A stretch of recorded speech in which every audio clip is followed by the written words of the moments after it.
जय हिंद दोस्तों, एक बार फिर से स्वागत है आपका हमारे इस यूट्यूब चैनल ग्रोविंड एकेडमी में। और इसके पिछले वाले वीडियो में हमने बताया था एस्ट्रोनॉमी के बारे में, और एस्ट्रोनॉमी में हमने एक टॉपिक पढ़ाया था तारा के बारे में। तारा के बारे में यदि आपने नहीं देखा है उस पिछले वाले वीडियो को, तो हमारे यूट्यूब चैनल ग्रोविंड एकेडमी पर जाएँ और उस वीडियो को देख लें, तभी आपको आज का जो वीडियो, आज का जो क्लास है, आज का जो टॉपिक है वो समझ में आएगा। तो आइए टाइम की देरी करते हुए हम सबसे पहले शुरू करते हैं।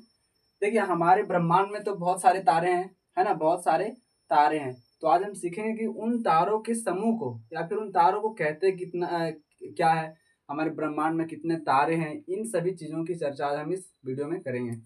तो सबसे पहले हमारे ब्रह्मांड में तो बहुत सारे तारे हैं। इतना तारा बना दीजिए कि आपका हाथ दुखने लग जाए। लीजिए, हम बना दिए जितना हो सकता था। तो ये हमारे हो गया, एक तारा हो गया। और आपको मालूम है ये कितना तारा बन गया? 100 अरब। 100 अरब, ठीक है। कितना तारा हो गया ये? 100 अरब। और जब इन 100 अरब तारों को मिला देंगे तब उसको बोलते हैं गैलेक्सी, या तो फिर आकाश गंगा। इंग्लिश में बोलते हैं गैलेक्सी। गैलेक्सी। तो क्या हो गया कि ये जो हो गया, इसमें तो बहुत सारे तारे हैं। तो आकाश गंगा का डेफिनेशन क्या हो सकता है कि तारों के असंख्य समूह को क्या कहते हैं? गैलेक्सी कहते हैं। तारों के असंख्य समूह को क्या कहते हैं? गैलेक्सी कहते हैं। और प्रत्येक गैलेक्सी में कितने तारे होते हैं? 100 अरब तारे होते हैं। प्रत्येक गैलेक्सी में कितने तारे होते हैं? 100 अरब तारे होते हैं। अब समझिए, इन तारों में से हमारा सूर्य भी एक तारा है ना। इन तारों में से हमारा सूर्य भी एक तारा है। तो हमारा सूर्य जो है वो इस गैलेक्सी के यहाँ पर स्थित है ना, एक कोने में स्थित है। सोचता होगा हमारे जैसे कितने तारे हैं। तो हमारा सूर्य कहाँ पर है? कोने में स्थित है। अब देखिए, ब्रह्मांड में क्या होता है, कोई भी चीज जब मूव नहीं करता, रिवॉल्व नहीं करता, तो वो नष्ट हो जाता है। तो इसीलिए सूर्य भी क्या करता है? चक्कर लगाता है। किसका चक्कर लगाता है? अपने गैलेक्सी का चक्कर लगाता है। सूर्य किसका चक्कर लगाता है? गैलेक्सी का। तो आपको मालूम है ये जो चक्कर लगाया, ये कितने के स्पीड से लगाया? तो सूर्य जो गैलेक्सी का चक्कर लगाता है वो 250 किलोमीटर प्रति सेकंड के स्पीड से चक्कर लगाता है। और सूर्य अपना गैलेक्सी का एक चक्कर पूरा करने में कितना टाइम लगाता है? 25 करोड़ साल, 25 करोड़ वर्ष। अब यहाँ बात ये नहीं है कि सूर्य जो सो अपनी गैलेक्सी का एक चक्कर पूरा करने में 25 करोड़ साल लगाया। बात ये है कि सूर्य चक्कर लगाया, लेकिन अपने साथ अपने पूरे परिवार, अपने पूरे खानदान को लेकर के चक्कर लगाया। मालूम है क्यों? आपने पढ़ा होगा, सोलर सिस्टम के बारे में पढ़ा होगा। सोलर सिस्टम में आपने पढ़ा होगा कि जितने भी प्लानेट वगैरह होते हैं वो सभी सूर्य के चारों ओर मूव करते हैं, है ना। तो सूर्य हमारा हो जाता है मिडिल में, हो जाता है सेंटर में हो जाता है। और जितने भी प्लानेट वगैरह होते हैं, सूर्य जैसे मंगल, बुध, बृहस्पति, शुक्र, शनि, नेपच्यून, यूरेनस, जितने भी होते हैं वो सभी किसके चारों ओर मूव करते हैं? किसका रिवॉल्व करते हैं? तो वो लगाते हैं सूर्य का। तो जब सूर्य चक्कर लगाएगा आकाशगंगा का, तो जितने भी प्लानेट वगैरह है वो सभी तो आकर इस सूर्य के पीछे पीछे भागेंगे, चलो चलो ऐसे करके, ठीक है। तो जब सूर्य आकाश गंगा का चक्कर लगाएगा तो सूर्य के चारों जितने भी चीजें रिवॉल्व करती है वो सभी सूर्य के साथ चक्कर लगाएंगे। ठीक है। तो बात यहाँ ये है कि सूर्य तो चक्कर लगाता है, लेकिन अपने साथ अपने पूरे परिवार, अपने पूरे खानदान को लेकर के चक्कर लगाता है। तो सूर्य अपने आकाश गंगा का एक चक्कर पूरा करने में कितना टाइम लगाता है? 25 करोड़ साल। और कितने के स्पीड से लगाता है? 250 किलोमीटर प्रति सेकेंड। यानी कि एक सेकेंड में कितना किलोमीटर दूरी तय करता है? 250 किलोमीटर। ठीक है। अब क्या होता है कि ये जो हमने आकाश गंगा बनाया, गैलेक्सी बनाया, तो हमारे ब्रह्मांड में, या तो फिर ऐसे समझिए कि ये आकाश गंगा कितना बड़ा है कि उसको 25 करोड़ साल लग गया एक चक्कर पूरा करने में, वो भी 250 किलोमीटर प्रति सेकंड के स्पीड से। अपन अनुमान लगा सकते हैं। तो इस तरह का हमारे ब्रह्मांड, हमारे यूनिवर्स में बहुत सारे गैलेक्सी है। और कितना गैलेक्सी है? 100 अरब। 100 अरब। 100 अरब गैलेक्सी। हमारे ब्रह्मांड में, हमारे यूनिवर्स में कितने गैलेक्सी है? 100 अरब गैलेक्सी है। और प्रत्येक गैलेक्सी में कितने तारे होते हैं? 100 अरब तारे। 100 अरब तारे। तो आप मल्टीप्लाई करके देखिएगा कि यदि हम 100 एक गैलेक्सी में 100 अरब तारे होते हैं तो 100 अरब गैलेक्सी में कितने तारे होंगे, आपको अनुमान हो जाएगा कि हमारे ब्रह्मांड में कितने तारे हैं। ठीक है, तो ये था गैलेक्सी के बारे में छोटा सा इसका एक प्रारूप। अच्छा एक बात समझिए, हमको तो मान लीजिए सूर्य से हम लोग को रोशनी आता है ना, तो हम लोग को पता चलता है कि सूरज की नहीं भाई, सूरज से क्या आ रहा है, रोशनी आ रहा है धरती पर। लेकिन ये जो है तारे में भी तो रोशनी है। तारे का डेफिनेशन क्या था, हमने बताया था कि तारा बनने के लिए क्या शर्त होना चाहिए कि उसका अपना खुद का प्रकाश होना चाहिए और उसका अपना खुद का ऊर्जा होना चाहिए, उसका खुद का रोशनी होना चाहिए, तभी वो कहलाएगा तारे, अन्यथा वो तारे नहीं कहलाएगा। तो ये तारे भी तो प्रकाश देते होंगे, इसका भी तो अपना ऊर्जा होगा। तो समझिए जब सूर्य अकेले पूरी पृथ्वी को समेट के रखा है, समेट से रखने का मतलब ये हुआ कि गर्मी के दिनों में आप देखते होंगे जहाँ पर गर्मी इलाके हैं वहाँ पर टेम्परेचर इतना हाई हो जाता है कि लगता है झोंस देगा अकेले सूरज। तो अब समझिए जहाँ पर 100 अरब तारे होंगे वहाँ का टेम्परेचर कितना होगा। वहाँ से ये भी पता नहीं चलेगा कि जो रोशनी आ रहा है, जो प्रकाश आ रहा है, वो कहाँ से आ रहा है ना। तो इसी के लिए वैज्ञानिकों ने कह दिया कि जो आकाश गंगा है वो आकाश गंगा का नाम दे दिया व्हाइट होल। क्या दे दिया, व्हाइट होल। इस आकाश गंगा को क्या कह दिया, ये क्या है, व्हाइट होल है। वैज्ञानिकों ने क्या कह दिया, व्हाइट होल, क्योंकि इससे तो पता भी नहीं चलेगा कि रोशनी कहाँ से आ रही, यहाँ से कहाँ से आ रही, कुछ पता भी नहीं चलेगा। तो वैज्ञानिकों ने इसे क्या कह दिया, व्हाइट होल। अब व्हाइट होल क्या है, व्हाइट होल एक परिकल्पना है जिससे यह मान लिया जाता है कि सभी प्रकाश जो है वो एक ही बिंदु से आ रहे हैं। मान लिया कि जितने भी प्रकाश आ रहे हैं वो सभी कहाँ से आ रहे हैं, एक ही बिंदु से आ रहे हैं। तो व्हाइट होल क्या है, व्हाइट होल वैज्ञानिकों द्वारा दिया गया एक नाम है जिसमें यह मान लिया जाता है कि सभी प्रकाश जो है वो एक ही बिंदु से आ रहे हैं। ठीक है, तो ये था थोड़ा बेसिक आकाश गंगा के बारे में। अब इसके आगे और समझते हैं। आकाश गंगा का जो आकार होता है वो होता है जलेबी के जैसा या तो फिर सर्पिलाकार। ऐसे आकाश गंगा का जो आकार होता है वो होता है सर्पिलाकार।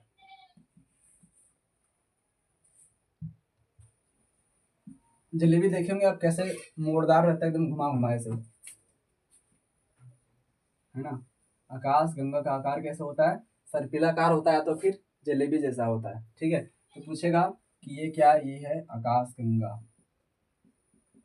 आकाश गंगा, और आकाश गंगा का आकार कैसा है, सर्पिला कार या तो फिर जलेबी जैसा। पूरे ब्रह्मांड में कितने आकाश गंगा है, 100 अरब। 100 अरब। और प्रत्येक आकाश गंगा में कितने तारे हैं, 100 अरब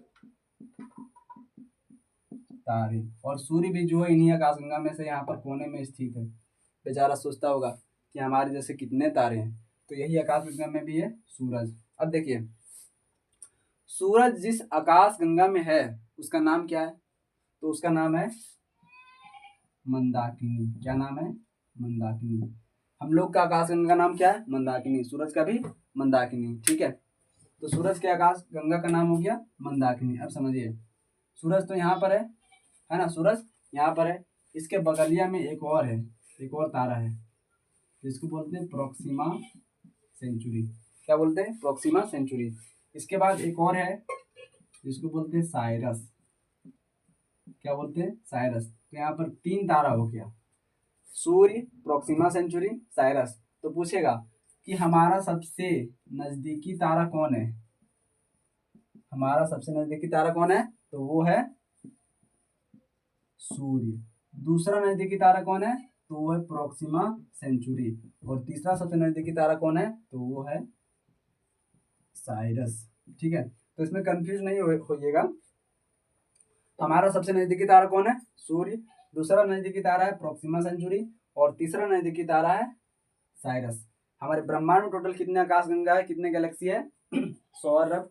और प्रत्येक गैलेक्सी में कितने तारे हैं, 100 अरब तारे हैं। ठीक है, अब इसके आगे समझते हैं।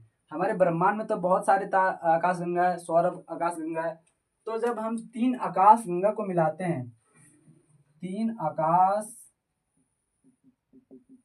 गंगा को जब मिलाते हैं तो उसको कहते हैं सुपर क्लस्टर।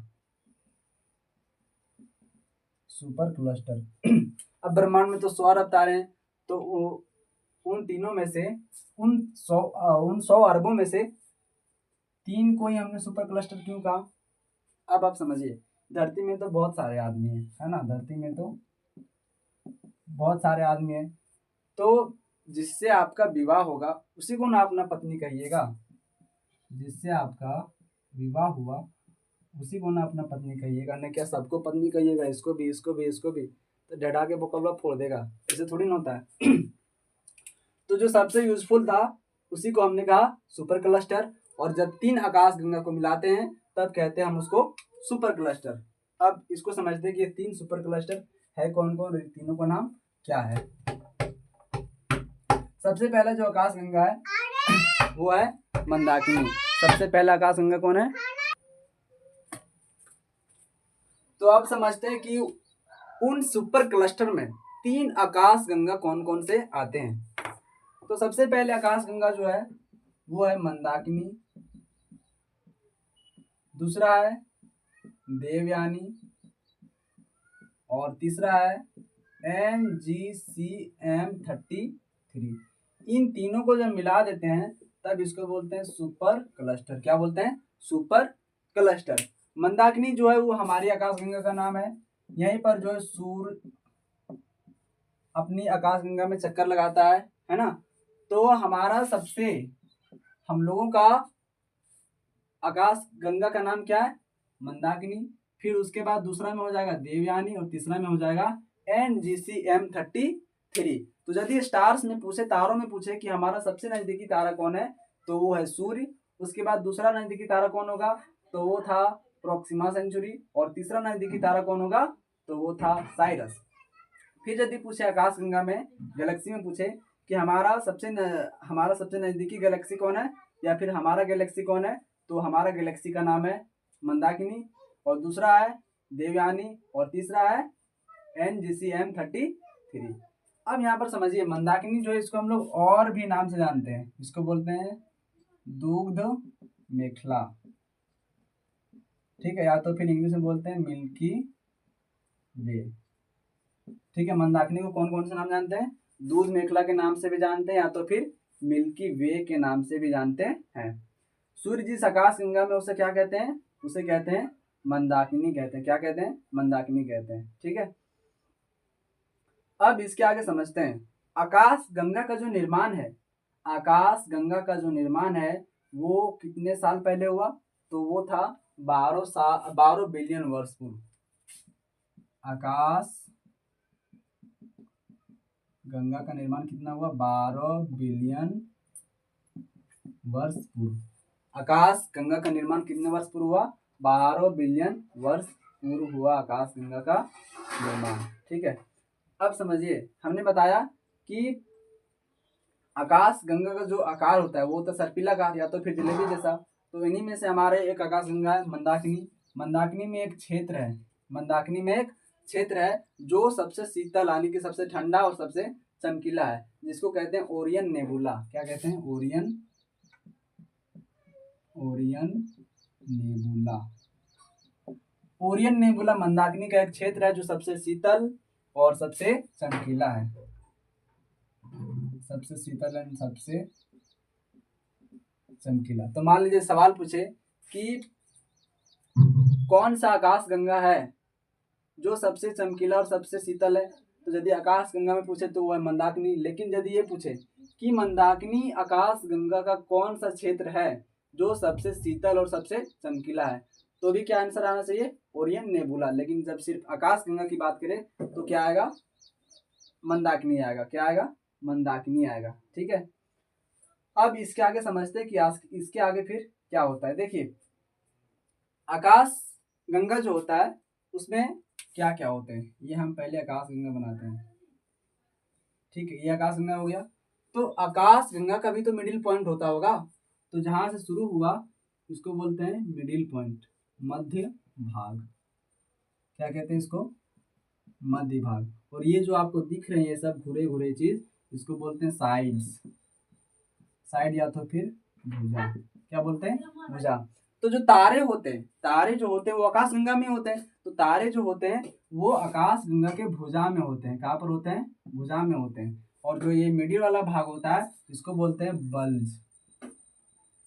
क्या बोलते हैं? बल्ज बोलते हैं। क्या बोलते हैं? बल्ज। पूछेगा कि आकाश गंगा के मध्य वाले भाग को क्या कहते हैं? बल्ज कहते हैं। क्या कहते हैं? बल्ज। फिर पूछे कि आकाश गंगा में तारे कहाँ पर रहते हैं, कहाँ पर स्थित होते हैं? तो वो होते हैं, आकाश गंगा में तारे आकाश गंगा के बाहरी भुजा पर रहता है। ठीक है। फिर हमने बताया था इसके पिछले वाले वीडियो में कि तारे का जब ईंधन समाप्त होने लगता है तो वो किसका रूप ले लेते हैं? लाल दानों का। और जब लाल दानों की अवस्था में आ जाते हैं तो जो तारे होते हैं वो मध्य भाग में चले जाते हैं। ठीक है। अभी जो तारे जब तक जिंदा थे तब तक कहाँ पर थे? इसके आकाश गंगा के साइड में थे। लेकिन जब इसका जो ईंधन है धीरे धीरे जब समाप्त होने लगता है, और ईंधन जब समाप्त होने लगता है तो ये लाल दानों का रूप ले लेता है। तो जब लाल दानों का रूप लेता है तो तारे आ जाते हैं यहाँ पर इसके मध्य वाले भाग में, जिसको बोलते हैं बल्ज। क्या बोलते हैं? बल्ज कहते हैं। ठीक है। और इसी तरह से सभी में होता है, सभी आकाश गंगाओं के मध्य वाले भाग को बल्ज कहेंगे, और सभी में क्या होते हैं? साइड होते हैं। तो इसमें कोई कंफ्यूजन नहीं, कोई डाउट नहीं है।